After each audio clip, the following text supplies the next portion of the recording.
Welcome. This is Samantha Skelly, and you are listening to the Hungry for Happiness podcast, where we dig deep and discover how to reconnect into your body, heal your relationship to food, and finally feel the liberation and freedom you desire. Kleenex is encouraged, and pants are optional.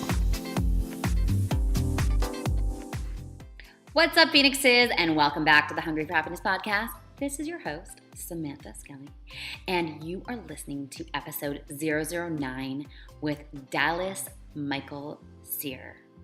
In this episode, we talk about riding the ebb and flow of life, as well as finding your why. So often in life, and I'm just going to go ahead and just speak for myself on this one, but sometimes I can allow my external world to really affect what's going on internally.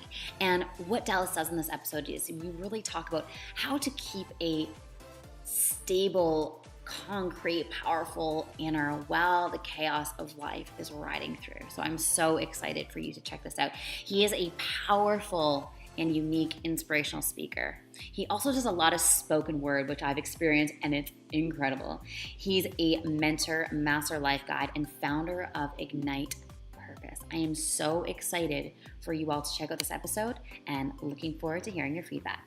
Enjoy. What's up, Phoenixes, and welcome back to the Hungry for Happiness podcast. You all heard me introduce Dallas. Not only is he an awesome friend of mine, he's a total rock star, and I cannot wait for this conversation.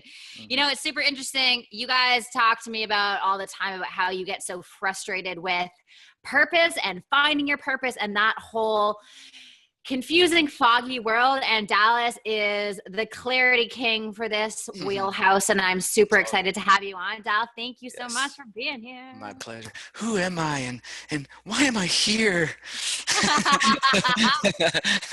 What's my purpose in life? Totally. Let's talk. All right, dude. So the first question we have is, what is the number one thing about life that makes you feel most alive? Oh, wow.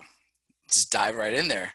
Holy bejesus. We don't mess around over here, dude. Yeah, we don't mess around. I love it. Let's go deep. The first thing that comes up for me is connection, like connection and service. And it's like, for me to be in my genius, right? Whatever, and a lot, it's whatever I discover and also decide my genius is, and where I feel the most alive.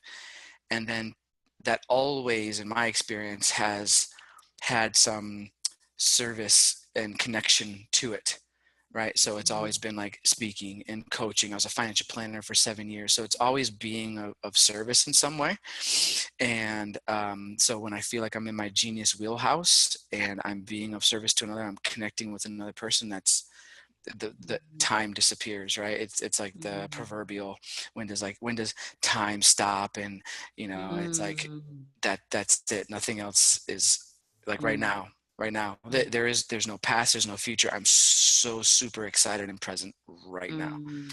That's one of the reasons why I love doing this show so much, is I get to connect with amazing humans. And you're right, like that's one of my that's one of my most favorite things, is when I'm in a state where I can't focus on anything else, right? So my brain is like here right now, and I have no idea what I did an hour ago. I have no idea what I'm going to do in an hour from now, and it just creates this timeless flow. So I love that.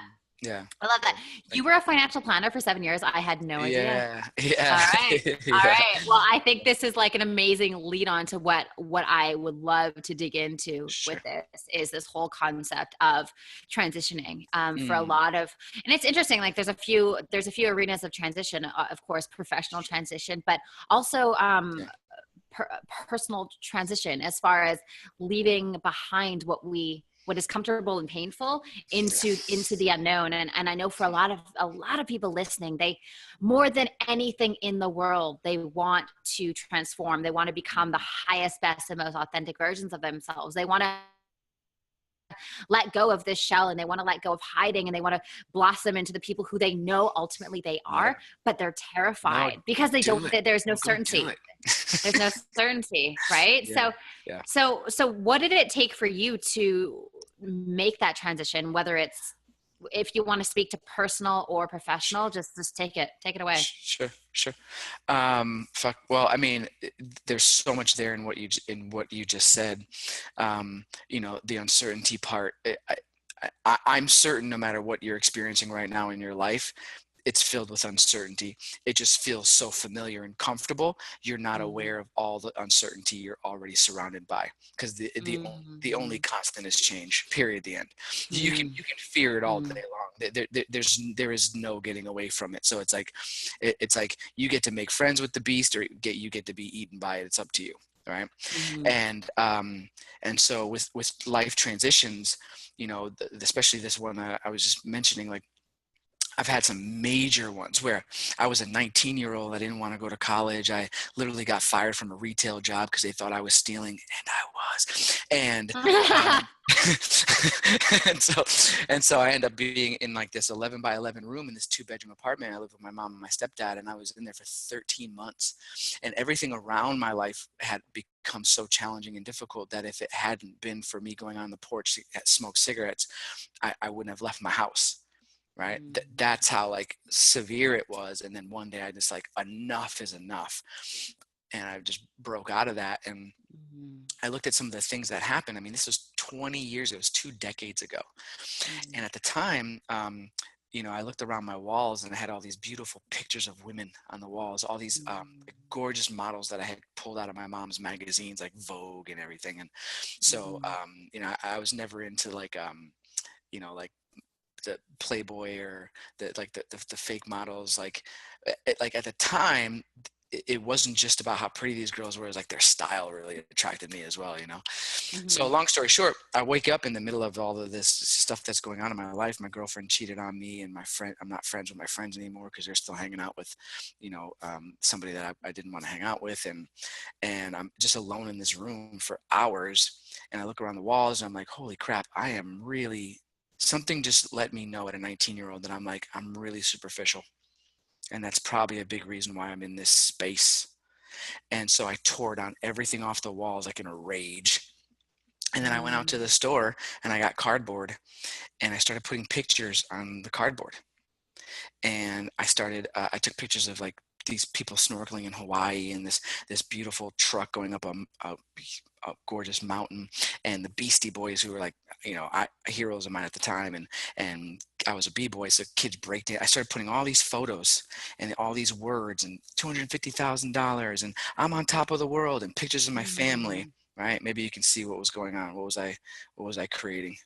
What was happening? Yeah. This is 2 decades ago. There was no visionboard.com. There was no movie The Secret, and nothing. I was a kid in the hood. Like there was nothing I saw or did that even indicated that made any sense, other than I need something I can look at, that I can create, that's going to make me feel positive because I feel like shit.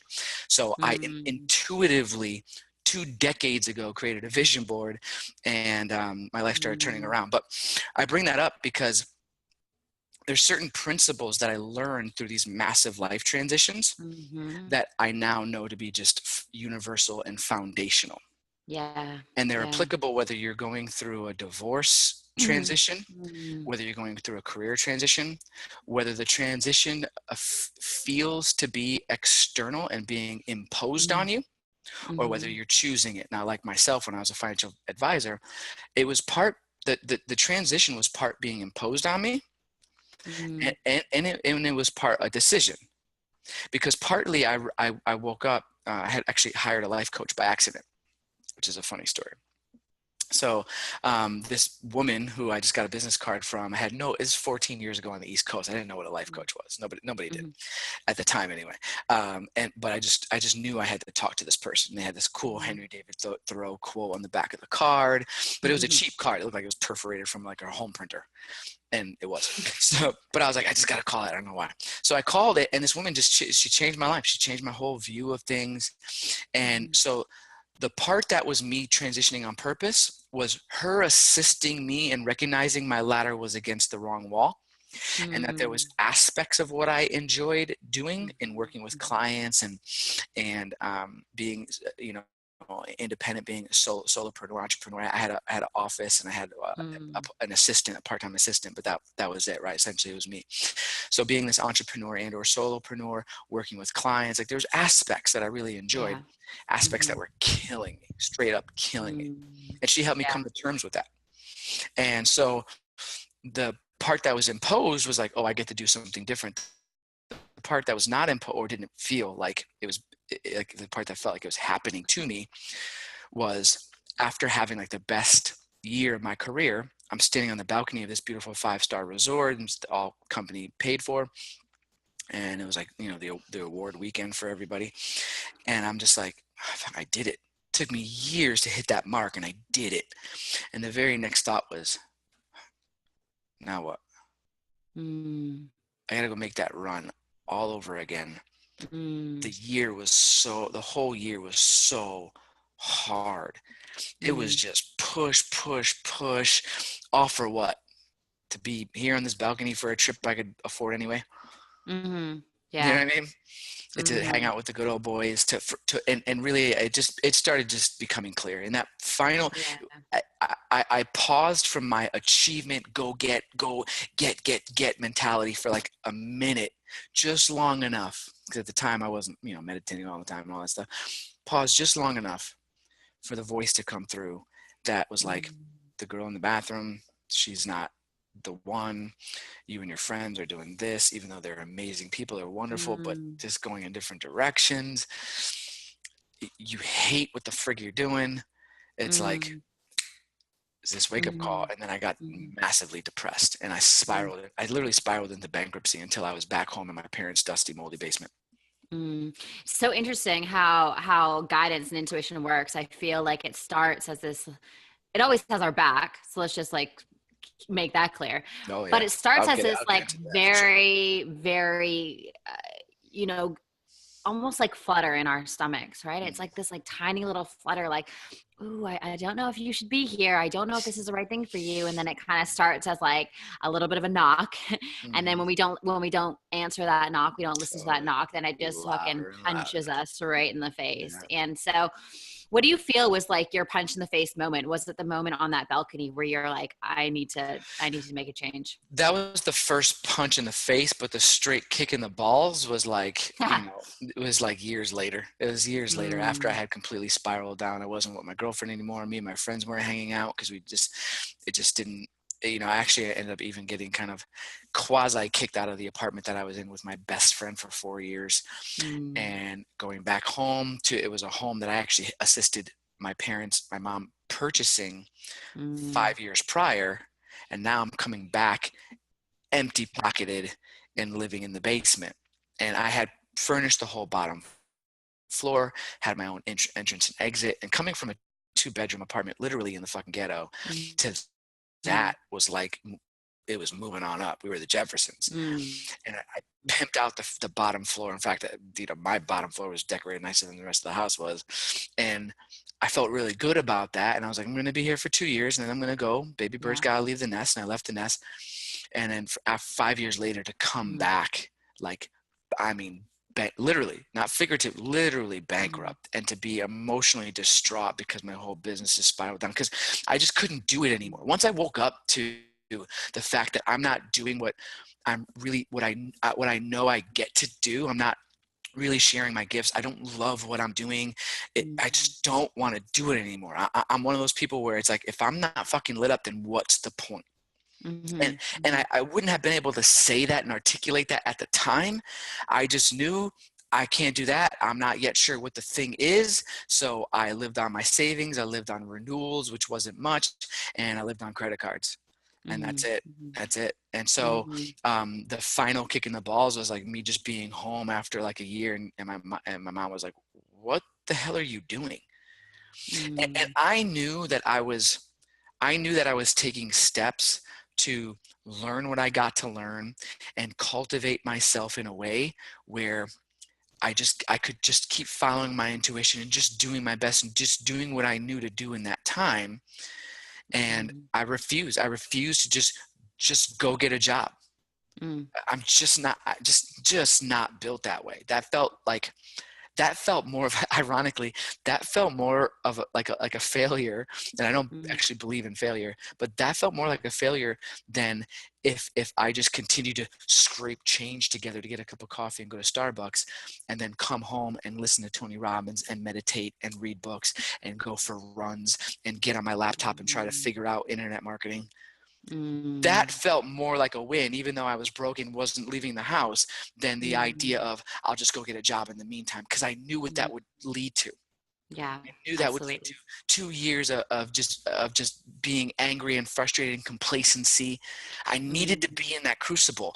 This is the thing about transition that people don't appreciate, is you being in that crucible, you being in that chrysalis is so necessary. And we want to rush out because we want to get away from the pain that we're experiencing. And if you rush out too soon, then you don't get to cultivate all of what's there for you. You don't actually evolve. You rush out, and then you don't feel the pain for a little while longer until you repeat the fucking pattern and do it all over again. Yeah. That's all that happens. You don't evolve, you don't shift, your life doesn't get better, even if at the moment the new boyfriend comes along or the new job comes along and you get this temporary injection of the new thing. Of course it's going to feel like, oh, whew, I'm out of that, everything's good now, we're golden. But you didn't fucking learn anything. You didn't actually shift the pattern and the actual behavior and the conditioning that puts you in that position.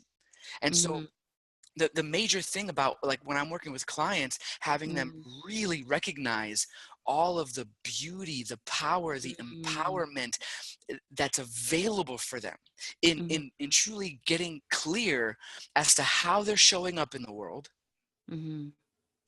and what and how they're kind of looking at their life, as well as what they now get to create, and who they get to choose to be. Yeah. So how do you inspire people when they're in the thick of it and they're feeling so down, so depressed, and they're in that transition period?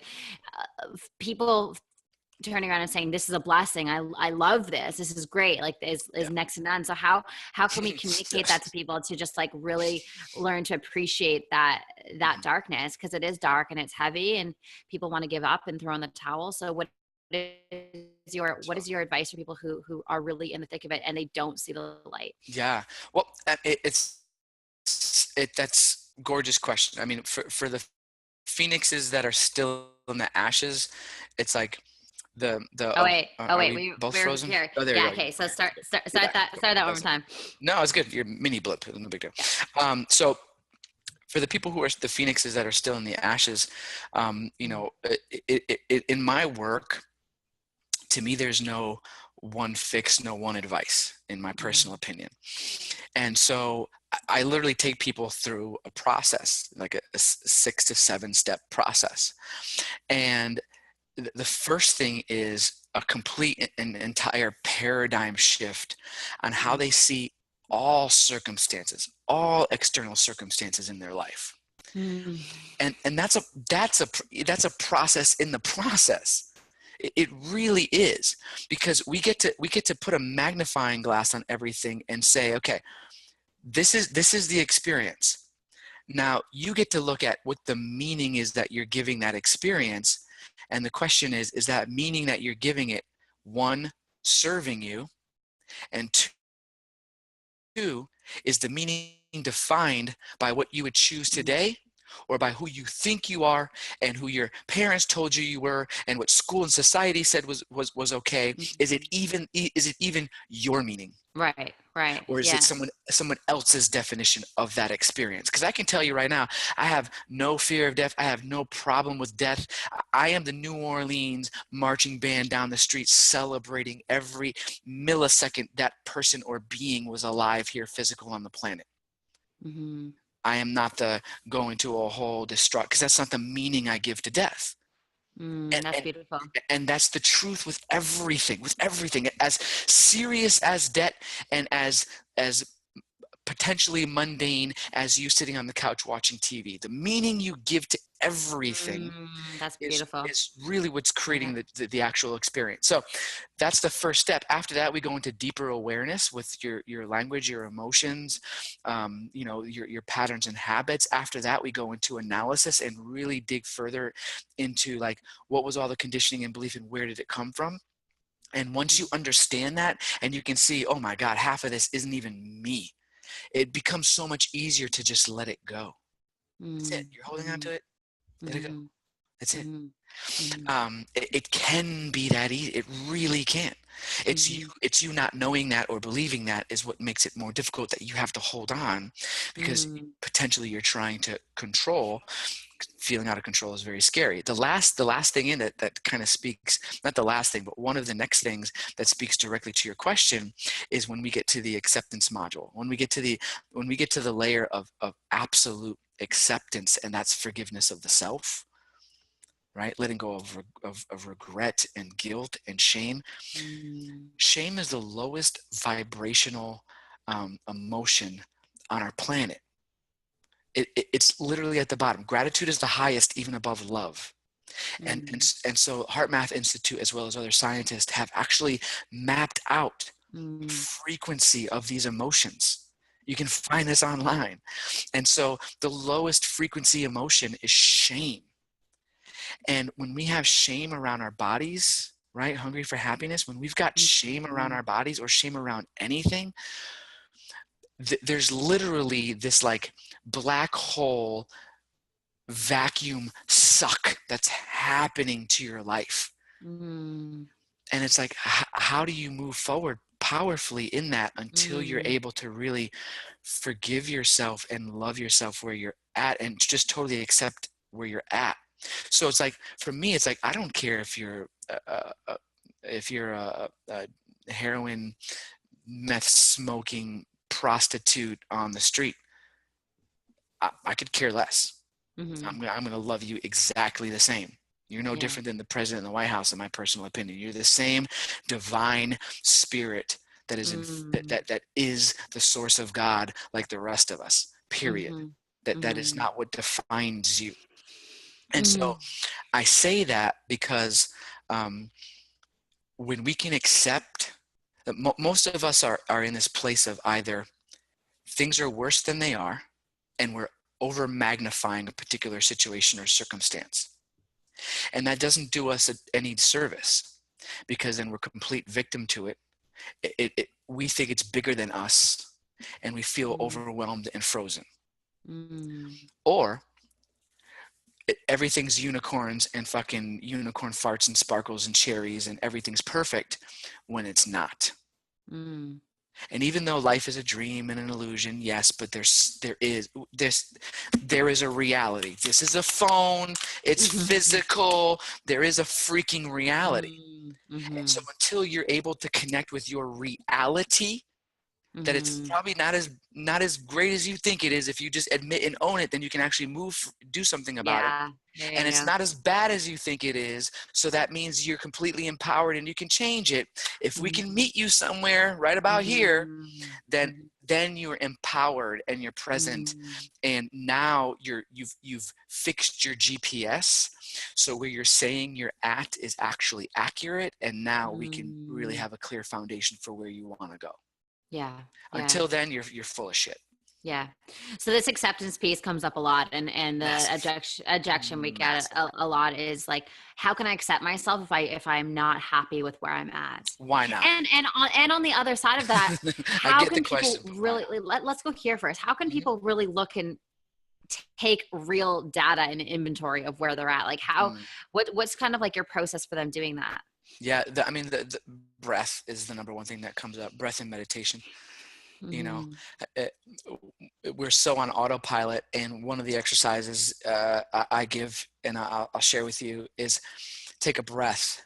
So you wake up and the alarm clock goes off and you're rushing to get the kids ready, and then you got to rush into the shower and you're getting dressed, and then you hop in the car, you turn on the radio, there's talk or music or whatever your favorite radio idiot or whatever, and you're driving to work, and then you get into the office and you're doing whatever you need to for yourself or for your boss, or you're worried about your employees, and the spinning's happening, and you're on the phone, and you're in your email, or you're on Facebook, and then you're whatever it is, 6-8 hours later, you're back in the car and the radio goes back on, and then you pick up the kids, and then you get home, and then it's soccer practice, and it's dinner, and then it's Game of Thrones, and then it's go to bed, and then it's repeat.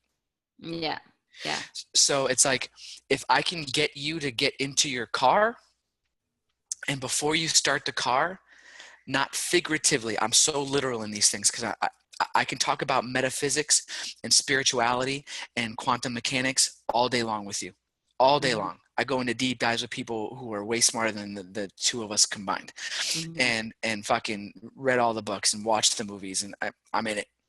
At the same time, what's the actual grounded, I'm a Taurus, what's the actual grounded practical application you can put in your life now that actually matters, right? And so, not figuratively, literally, set a timer if you need to, and take 60 seconds before you turn on the car and just breathe and get present and get mindful. Let's all breathe together right now. Just take one deep breath.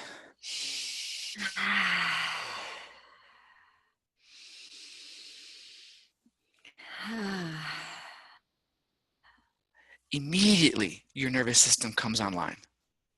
Immediately, you're more aware of your body and you're more present. Immediately, everything slows down and your focus becomes like this. I've done plant medicines, 10-day Vipassana meditations, literally lived on mountains for 3 months at a karma yoga community with an enlightened guru who communicates only in writing, has been a silent monk for 57 years. I've fucking done crazy shit. And that breathing can be equally as powerful as all of that. And so you taking that 1 minute and then getting to work, and before you get out of the car, 1 minute. And then when you get out of work and you get back in your car, 1 minute. You get into your next driveway, 1 minute. If you do that 4 to 6 times a day, that's 4 to 6 minutes of your life. And I promise you, in those minutes, oh my God, me and my husband, it's just not going to work. Fuck. And it may feel so, oh my God, so painful, so overwhelming. That 1 minute may turn into 5 minutes of you bawling your eyes out in your car. Yet if you never actually connect with it, then it's just 2 more years of complete pain and lying to yourself. Yeah. Yeah. So it's like, you get to be more present and create the space for you to hear what's already coming through. Because you've never been left alone. You've never been separate. You've always been connected to source, because you are that. I am that. I can't be disconnected from that which I am, from that which I come from, ever. So it's communicating with you at all frigging times. Are you picking up the phone is my only fucking question. And so getting people to do that is really, sometimes it can appear like a challenge, and it can be the most magical thing in their life.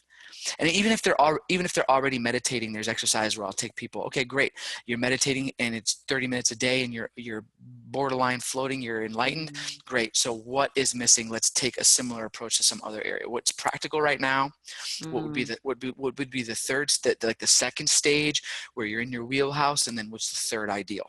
I really feel like the breath is like the gateway drug to so much enlightenment, so much relaxation, so much knowing, right? And I think the reason why we're so space adverse and we don't want to take space is because we are terrified of our truth. The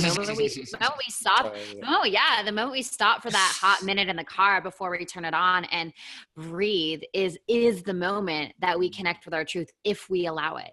And I think on a very subconscious level, the reason we don't do those things is because we're terrified of the truth. We're terrified of that voice in our head that says leave our husband or leave our job, or is really, really trying to communicate, because ultimately connection to the body creates communication. The breath is the best connection source to our body, right? It really has that divine like integration point. And like taking a breath is just a start. Like we can literally shed so much trauma from our bodies through our breath. Really, you know, like just circular breathing, being able to like take ourself into like the highest of highs, into sad times, into anger, into fear, into frustration, just by simply using our breath. It's fantastic. But we all are shallow breathers, like yeah, right? we don't. I mean, it's so interesting, the basics of life that we were never taught. You know, I mean, we never understand. Like it's like, you know, like being able to take a full breath from the belly up, and really breathing in your diaphragm, and then, you know, and then it just, you know, the idea of drinking clean water, 8 ounces of clean water, having that be the first thing you do in the morning. You know, it's these very simple, it's these simple things, and sometimes they're too simple. It's too obvious. And it's interesting. Someone told me the other day, he's like, when you're taking your first breath in the morning, someone's taking their last. And it's like, and I just have this like appreciation for my breath now. Like if I can deep breathe and it can relax my body, why don't I just do that all day long? You know, we always have access to this beautiful relaxation system that literally follows us around the planet. But what are we doing? We're looking outside of ourselves for that constantly. And it's right here. So I believe this wholly, that the skyrocketing of pharmaceuticals as well as illegal drugs. I mean, there is an epidemic. There's a skyrocketing in heroin use among millennials.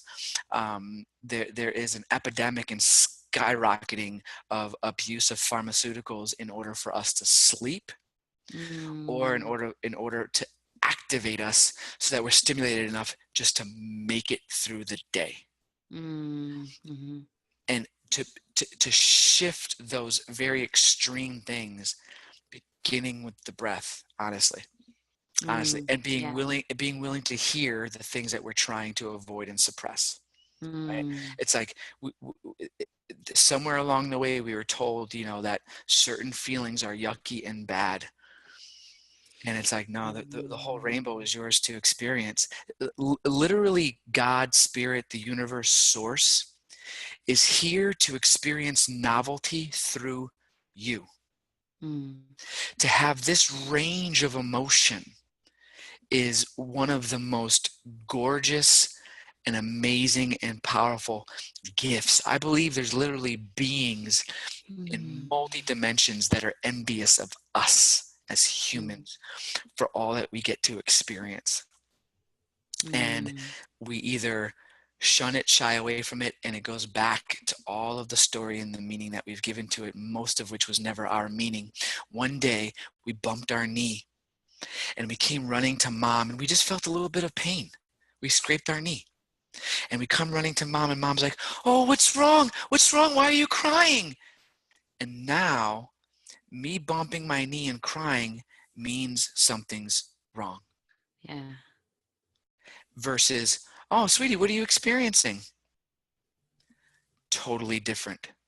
We unknowingly put our kids into a victim state and tell them something's bad and wrong from just some passing emotion.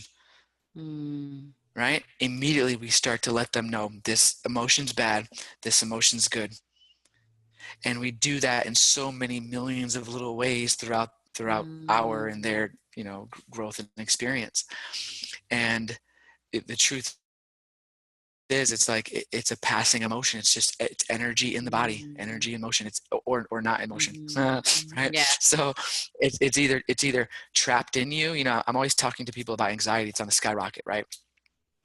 I do understand that there's levels of severity, and if you're in a place where you're harmful to yourself or someone else, then you get to be on medication as a bridge to keep yourself and others safe.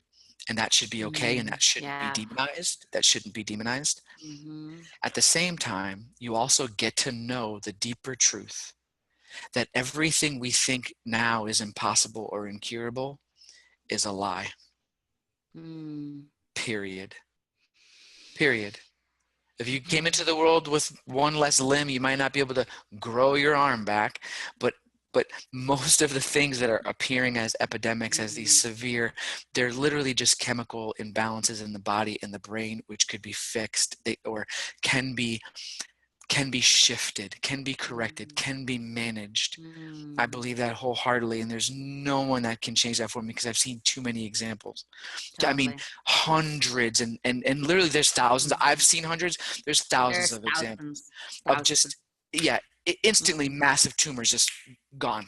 Gone. And I can go over millions of examples of people correcting this and healing that. And so my point is like, between you actually being able to experience that, or knowing that to be true, or finding your path to that, between that, you get to get some medication if it's that severe and clinical. If it's absolutely. Yet most depression is simply just anger and rage turned inward on yourself. So if you can find some place safely to express and have an outlet for your anger, you won't be depressed anymore. That energy will move. But right now you're too passive. You don't feel, it's not safe to express the fucking rage that wants to come out for you or for someone else. It's anger against you or someone else. But you get to go into a pool underwater and scream it out. You get to punch a pool, punch a bed, get the anger out in a safe, manageable way, and that depression will begin to shift. Anxiety is your physical body that can only ever be present in the moment, because it's a physical body, and your brain is actually trying to get to some future event and figure it out and fix it ahead of time, and your body can't keep up with where your brain is going. So imagine yourself being an Olympic athlete, and you're visioning yourself running the race or swimming the pool over and over and over again. We know that your muscles and your bodies and the neurons in your brains are firing as if you're actually doing the activity. What do you think's happening when you're imagining some future panic event? Your body's firing as if it's happening, trying to get there and take care of it. If you just breathe, get present, your panic attack will stop. And I had a girlfriend who would have panic attacks to the extreme, where her body would rigidify and she couldn't uncurl her hands, and I would have to take her rigid body out of the car and have her sit and breathe until the panic was gone. My mom gave herself shingles. She couldn't leave the house. She would make it one corner to the corner, have a panic attack that felt like a heart attack, and call an ambulance to go to the hospital. I've seen anxiety and panic attacks. And so, and I've been very depressed, trust me, to the point of suicidal thoughts. So I'm familiar with these extremes, and it comes back to getting real present and to shifting our story around things like, I don't care what your body looks like or what you're doing in your life. You say, how do I accept it? And I say, why fight what is? Why fight what is? That's why I got this tattoo, loving what is. That's exactly. Yeah. It's one of the biggest issues is just simply looking at the reality of what is and just absolutely loving it, because from that place we can transform. That's not to say you're going to stay stuck and complacent there forever. That's not a place you want to be in, but that is where the movement comes from. Yeah. Isn't that ironic? Like most folks believe it's the opposite. Like if I accept it, then I'm going to end up being complacent, or I'm somehow making it okay or giving it permission, or no, you're getting real so your feet can actually be on the ground to get traction from there. Yes. Right? Until then, you're on quicksand, fucking making shit up. You have no ability to truly own. You're in guilt and shame. You're somewhere in the past. You're somewhere in the future. You don't have solid ground under you to do anything about it. Exactly. It's crazy. Oh, beautiful. So good. So good. Do this all day. Yeah, so we can do this all day long. Oh, is that a coffee from Panikin? It is, yeah. You're making me miss San Diego, dude. Come back. Come back. I'll be back on Monday. Awesome. It's been such a pleasure having you on. I love your energy. I love your passion for this. I love how you're literally just like speaking to our peeps. It's beautiful. And this whole concept of transition and acceptance comes up a lot. So thank you for being you. Thank you for doing the work that you're doing in the world. Thank you for breathing, and thank you for letting us breathe today. That was awesome. Totally. And before we go, Dallas, where can we find you? 2 quick places. Igniting with an ING, ignitingyourpurpose.com. It's the process that I'm taking people through that I was talking about earlier. And then the other place, if you want to just kind of like make sure I'm okay and safe and kind of peek out, like, I don't know about him just yet. You can get my free product, which is, or my free gift, which is www.adversitytoabundance.com. The URL is all out, spell it all out, adversitytoabundance.com. Awesome. And we'll have both of those in the show notes for you guys for easy access to Dallas. Thanks, dude. You are a rock star. You are. No, you are. You taco princess, you. Let's rock out when you get here. We'll dance. We'll eat tacos. Okay. Okay. That's like my two favorite things, dancing and eating tacos. So awesome. I'm in. See you later, dude. Bye. Bye. Thank you so much for listening to this episode on the Hungry for Happiness podcast. You can join the conversation with women just like yourself at hungryonfacebook.com. Until next week, ladies, stay classy and badass.